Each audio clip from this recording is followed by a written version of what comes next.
जय श्री श्रीमन्नारायण। कल हम लोगों ने जाना कि विवाह के वेदी पर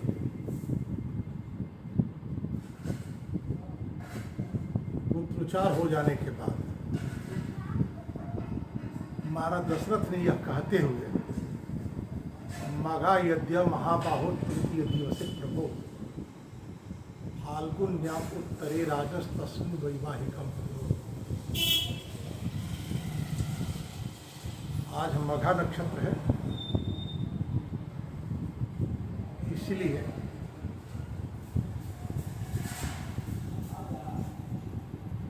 विवाह के कार्यक्रम को यहीं विराम दे दिया जाए और आज के तीसरे दिन उत्तरा फाल्गुनी में विवाह का कार्य संपन्न किया जाए। तब तक राम लक्ष्मणयोर अर्थे दानम कार्यम सुखोदयम, राम और लक्ष्मण के उत्कर्ष के लिए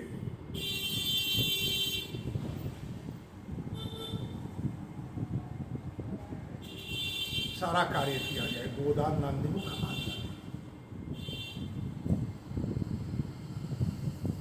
राम लक्ष्मण के लिए ही क्यों,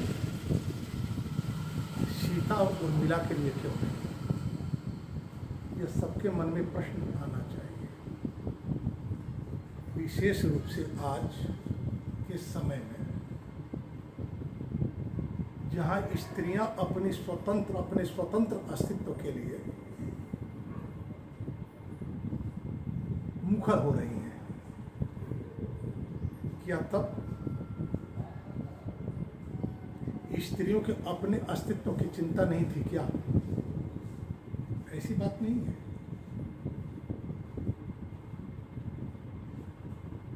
अयोध्या से बन जाने के पूर्व श्री राम सीता को बहुविध प्रयास पूर्वक अयोध्या में रहते हुए वृद्ध माता पिता की सेवा का उपदेश दे रहे हैं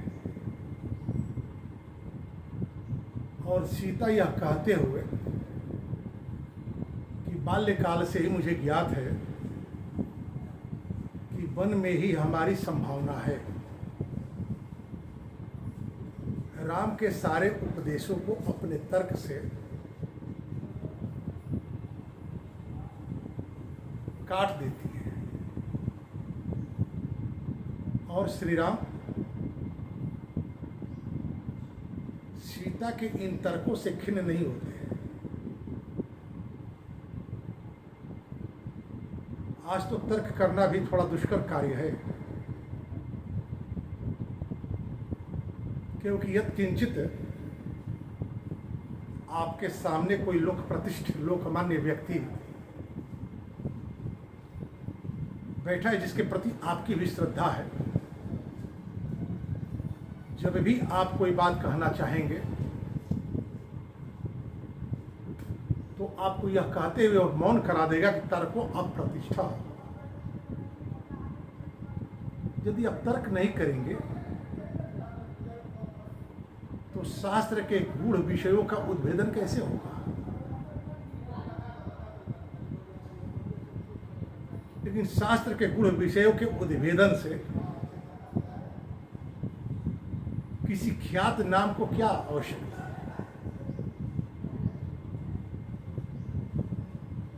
लोगों के बीच में उसकी प्रतिष्ठा है और वह प्रतिष्ठा इसलिए नहीं है कि लोगों को वह सन्मार्ग के लिए प्रेरित करता है। प्रतिष्ठा इसलिए ही है कि लोगों के अनुकूल बातें बात करता है। ठीक है, हर व्यक्ति के सामने तर्क करना नहीं चाहिए। विशेष रूप से यदि आपके लिए वह श्रद्धेय है और वह आपके तर्कों का समुचित निराकरण नहीं कर सकता, तो आपके तर्क करने से उसकी मर्यादा आहत हो सकती है। ऐसे लोगों से तर्क करने से बचना चाहिए। ये बात मुझे भी अच्छी लगती है। लेकिन तर्क को छोड़ दिया जाए तो फिर दर्शन तक की यात्रा होगी ही नहीं। चारवाक का नाम आप लोगों ने सुना होगा। उसे नास्तिक दर्शन का प्रणेता माना जाता है, लेकिन वह नास्तिक दर्शन तक ही नहीं रहता। नास्तिक से जब वह आस्तिक होता है तो उसकी आस्तिकता निर्विवाद होती है। यदि केवल और केवल किसी श्रेष्ठ के वाक्यों को मानकर आप आस्तिक होने का अभिनय कर सकते हैं, आस्तिक नहीं हो सकते। आस्तिक होने के लिए आपको तर्कशील होना होगा। जब आपके सारे तर्क शांत हो जाएंगे। महाभारत में अर्जुन और कृष्ण के बीच के तर्क किसी से छुपा नहीं है। अर्जुन तर्क करते रहे और श्री कृष्ण उनके सारे तर्कों का निराकरण करते रहे। तो कृष्ण जैसा समर्थ व्यक्ति मिला, कृष्णम वंदे जगत गुरु, और अर्जुन का तर्क शांत हो सका। फिर प्रणिपात हुआ और कृष्ण के प्रत्येक वाक्यों को अपने जीवन के लिए मूल मंत्र अर्जुन ने स्वीकार किया। पाप और पुण्य के जिस द्वंद्व में फंसे हुए थे अर्जुन, उससे बाहर आए और भगवान श्री कृष्ण की योजना के अनुसार भूभार हरण के लिए अपने और पराये का भेद मिटाकर अर्जुन ने वह सब कुछ किया जो श्री कृष्ण चाहते थे। केवल यह कह देने से कि हम तो अवसर पापे गो मोक्षयिष्यामि मा शुचः, अर्जुन संलग्न नहीं हुए। जैसे आज प्राय लोग कहते हैं संत दरस्ते पातक टरे, और लोगों के बीच एक भ्रांति हो जाती है कि चाहे कुछ भी आप किए हैं, संत का दर्शन कर लिए, आपके सारे पाप कट जाएंगे। कृष्ण जैसा समर्थ होना होगा उसे व्यक्ति जो यह दावा करे कि संत दरस्ते पातक टरे, फिर सारे तर्कों का निराकरण करना होगा कृष्ण की तरह। संसार में अर्जुन की कमी नहीं है। अर्जुन जिस व्यथा से व्यथित थे, उससे बड़ी बड़ी व्यथाएं लोगों को व्यथित कर रही हैं, लेकिन कोई कृष्ण जैसा विश्वसनीय नहीं मिलता जिसे तर्क करके अपने सारे तर्कों का शमन कर एक लक्ष्य की ओर अभिगमन किया जा सके। बात यहाँ नहीं, बात हो रही है राम लक्ष्मण के संबंध में। महाराज जनक की बेचैनी है कि सीता का शीघ्रतापूर्वक विवाह हो जाए, और वो कहते हैं कि आज यज्ञ की पूर्णाहुति है, कल आप लोग आए और यज्ञ के पूर्णाहुति के तुरंत बाद विवाह संपन्न किया जाए। यह उतावली परिस्थितियों के कारण है, जिन परिस्थितियों की चर्चा हमने कल की है कि सीता को अपनी पत्नी बनाने के आग्रह में बहुतेरे राजा याचना करते हैं, युद्ध करते हैं, और जनकपुर को घेर कर बैठे हुए हैं कि जो भी विवाह कर करके जाएगा उससे मैं सीता को छीन लूंगा। इधर गोत्रोच्चार होते होते महाराज जनक को यह चिंता होने लगी कि अरे आज तो मघा नक्षत्र है, और मघा नक्षत्र के संबंध में मुहूर्त शास्त्रियों ने कहा है मघाया प्रथमे पादे मूलस्य प्रथमे तथा रेवत्याश्च चतुर्थांशे विवाह प्राणनाशन। मघा नक्षत्र मूल नक्षत्र के प्रथम चरण में यदि विवाह किया जाए, रेवती के चतुर्थ चरण में विवाह हो तो प्राण पर संकट आ जाता है। थोड़ा और पहले चलना होगा।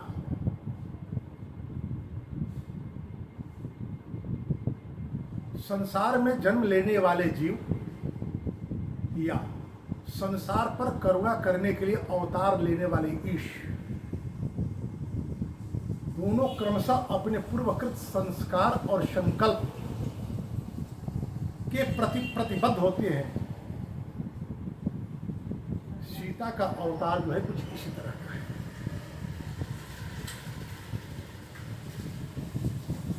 वेदवती के रूप में भगवान विष्णु को पति के रूप में प्राप्त करने के लिए तपस्या कर रही होती है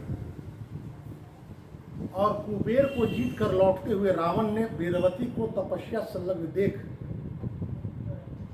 तपस्या से विरत कर स्वयं का वर्ण करने के लिए प्रेरित करता है।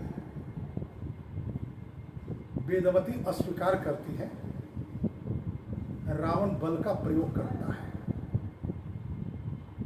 वेदवती यह कहते हुए कि दुराचारी स्त्रियों का शारीरिक स्तर पर कोई स्त्री प्रतिकार नहीं कर सकती,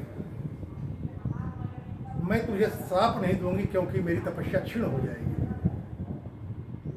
और इस शरीर को तूने स्पर्श किया है जो भगवान विष्णु को अर्पित करने योग्य अब नहीं रहा, इसलिए इस शरीर को मैं नहीं रखूंगी। पुनः अवतार लूंगी, पुनः जन्म लूंगी और उसमें एक उद्देश्य होगा तुम्हारा वध और जोगाग्नि से अपने शरीर को समाप्त कर दी। समय के साथ कमल नाल से अवतरित हुई, कमल पत्र पर थी, रावण को दिखी, रावण लेकर गया। लंका में रहने वाले शारीरिक लक्षणों को जानकर भविष्य प्राकथन करने वाले विद्वानों से इस कन्या को दिखलाकर पूछा कि इस कन्या के भीतर संभावनाएं क्या है। लक्षण शास्त्रियों ने कहा, लक्षणज्ञो निरीक्षैव रावणं चैव अब्रवीत् गृहस्थैषा विशुश्रूणि त्वद्वधा एव दृश्यते। उस कन्या के सारे अंगों को देखा लाक्षणिकों ने और रावण से कहा कि यह कन्या जिस घर में रहेगी उस घर के गृह स्वामी का वध करा देगी। यह सुन रावण ने उस छोटी सी बालिका को समुद्र में फेंक दिया। समय के साथ मिट्टी में दबकर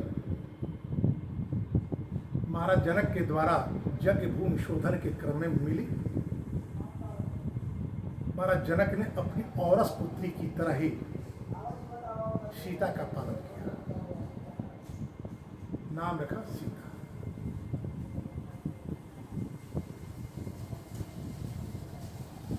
महाराज जनक शास्त्र निष्णात थे।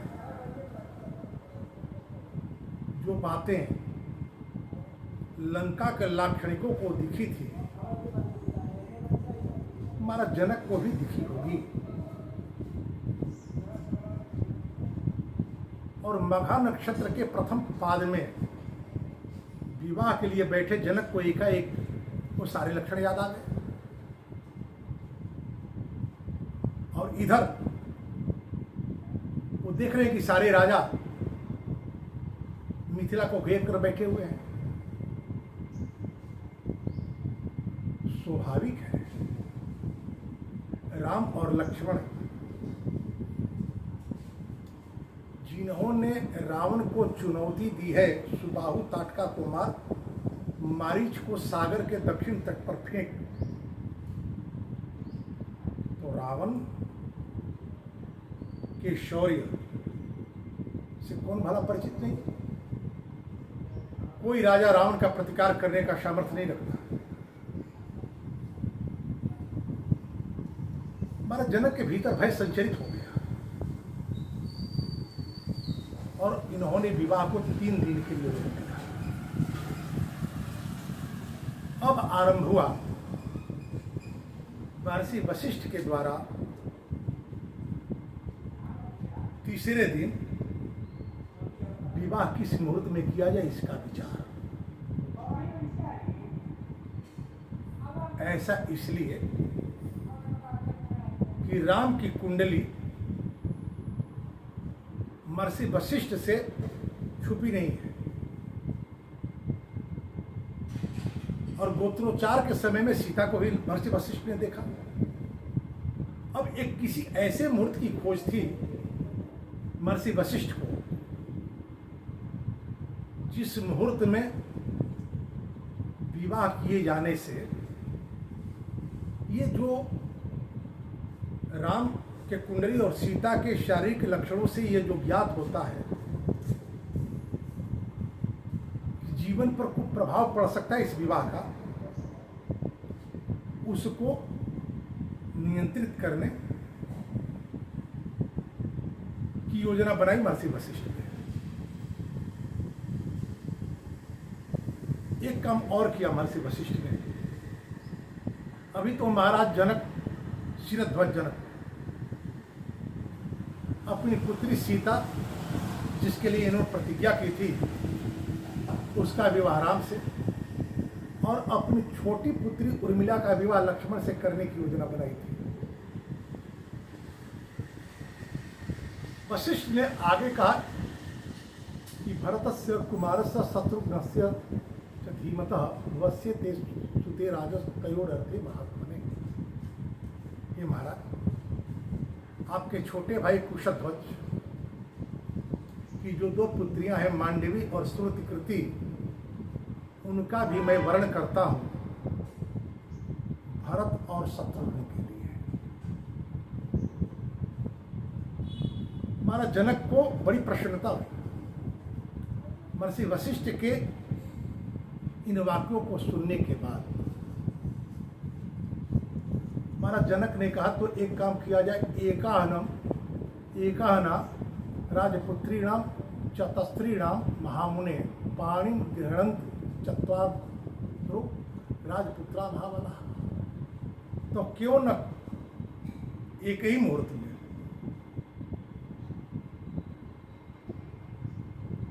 ये चारों राजकुमार पाणी ग्रहण करें,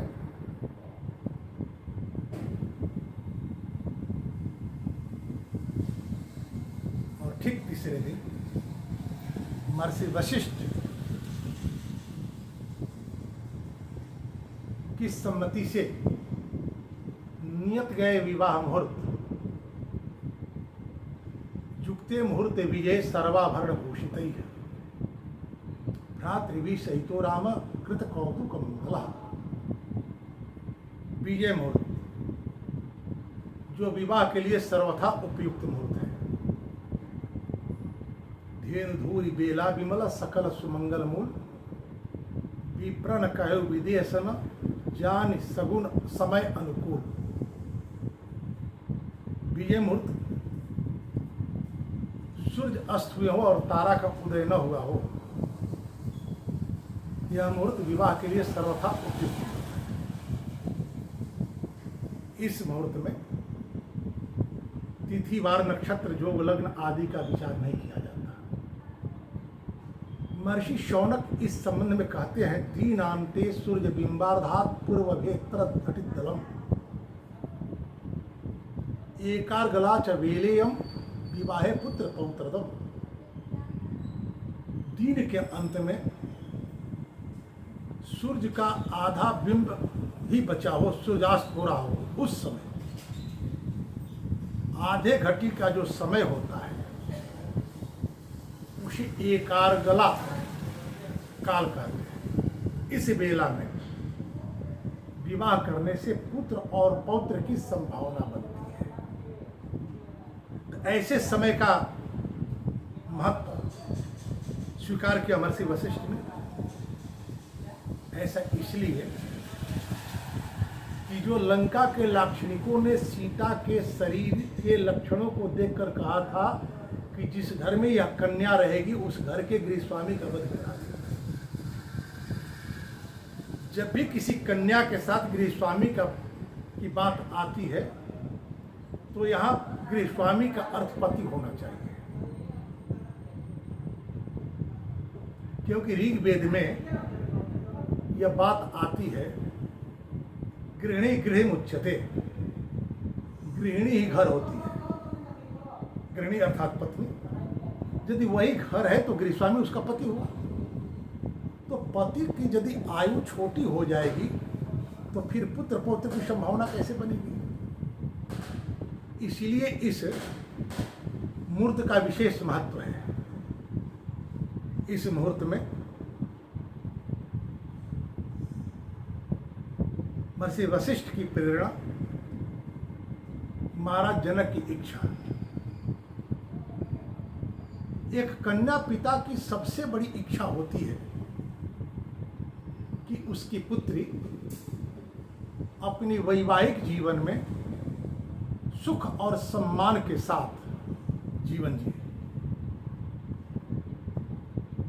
तो किसी पुत्री का विवाह किस मुहूर्त में हो, यह अधिकार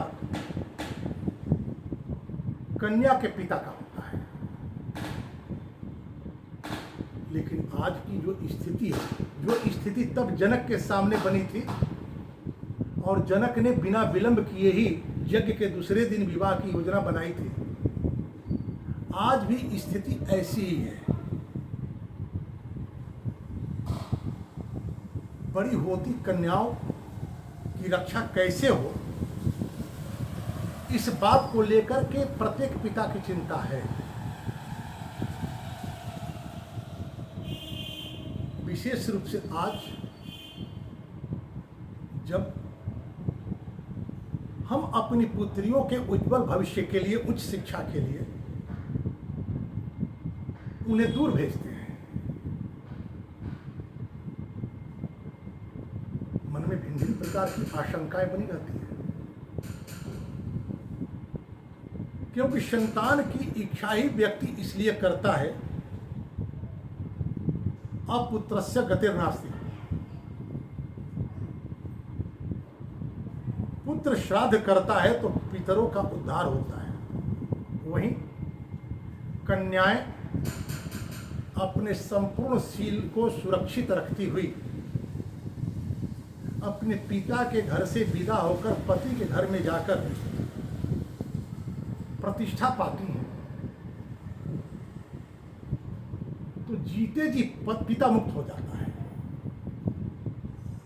और ऐसे भी विवाह पद्धति में कन्या का विवाह करने का जो फल है वो बहुत बड़ा बतलाया गया। अग्निष्टोम यज्ञ का, वाजपेयी यज्ञ से, अश्वमेध यज्ञ से बड़ा होता है वाजपेयी यज्ञ, और वाजपेयी यज्ञ से बड़ा होता है अग्निष्टोम यज्ञ। 100 अश्वमेध यज्ञ जो करते हैं उन्हें एक वाजपेयी यज्ञ का अधिकार प्राप्त होता है, और जो 100 वाजपेयी यज्ञ करते हैं उन्हें एक अग्निष्टोम यज्ञ का फल प्राप्त होता है। अब सोच सकते हैं अश्वमेध यज्ञ में कितना खर्च होता है। राजा लोग करते हैं। और अश्वमेध यज्ञ का फल है कि ब्रह्म हत्या तक का दोष कट जाता है। गोधूली लग्न में विवाह करने से भी ब्रह्म हत्या का दोष कटता है।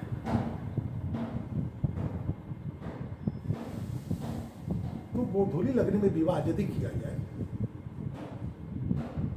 और पूर्व जन्म के संस्कार संकल्प के कारण यदि किंचित जीवन में कोई दुर्वृत्ति की संभावना हो और ऐसे मुहूर्त में यदि विवाह कर दिया जाए तो दुर्वृत्ति सद्वृत्ति में परिणत हो जाती है। कल के प्रसंग में किसी महानुभाव ने एक प्रश्न किया था कि जब इतना विचार पूर्वक महाराज जनक अपनी पुत्रियों का विवाह महाराज दशरथ अपने आचार्य वशिष्ठ की आज्ञा के अनुसार विवाह जो के मुहूर्त में अपने पुत्रों का विवाह किए, तो फिर सीता और राम के वैवाहिक जीवन में विषमताएं क्यों आई? तो मैं उन महानुभाव, ऐसे प्रश्न करने वाले महानुभावों से मैं निवेदन करना चाहूंगा कि पहले तो ये पता लगाएं कि विवाह का उद्देश्य क्या है, विवाह करते क्यों है। विवाह मात्र इसलिए नहीं किया जाता कि पति और पत्नी आजीवन साथ साथ रहे। दायित्व है महाराज, बदलते दायित्व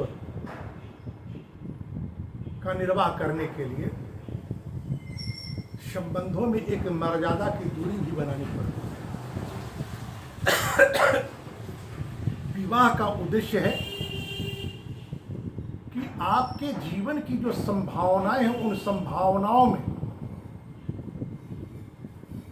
पति और पत्नी परस्पर एक दूसरे को सहयोग दें। तो सीता के पूर्व जन्म में वेदवती के रूप में जो उन्होंने रावण से प्रतिज्ञा की कि मैं अवतार लूंगी तो तुम्हारे वध के लिए, उसमें एक उद्देश्य होगा तुम्हारा वध। और राम का अवतार सभी जानते हैं। महाराज अनरण्य से लेकर के महाराज दशरथ के कुत्रेष्ठी यज्ञ तक की घटनाओं पर आप विचार करें तो ये बात स्पष्ट हो जाती है कि रावण के अत्याचार से समाज को मुक्त कराने के लिए भगवान राम का अवतार हुआ।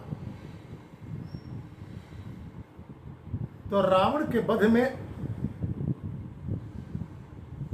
एक दूसरे का सहयोग करते हुए दिखते हैं राम और सीता। लेकिन इस कार्य के बाद जिस तरह से भगवती सीता सहयोग करती है राम को, तो समाज में सांस्कृतिक सूचिता बनी रहे, उसके लिए यदि सीता को राम से दूर होकर अपने गर्भ में पलते लौ को उसको आश्रमीय व्यवस्था में एक संस्कार देना और साथ रहते हुए महर्षि वाल्मीकि के द्वारा जो लौक उसका चरित्र और शैक्षणिक संवर्धन हुआ, यह भी तो एक विवाह का ही उद्देश्य है। तो आज का प्रसंग इतना ही कि महाराज जनक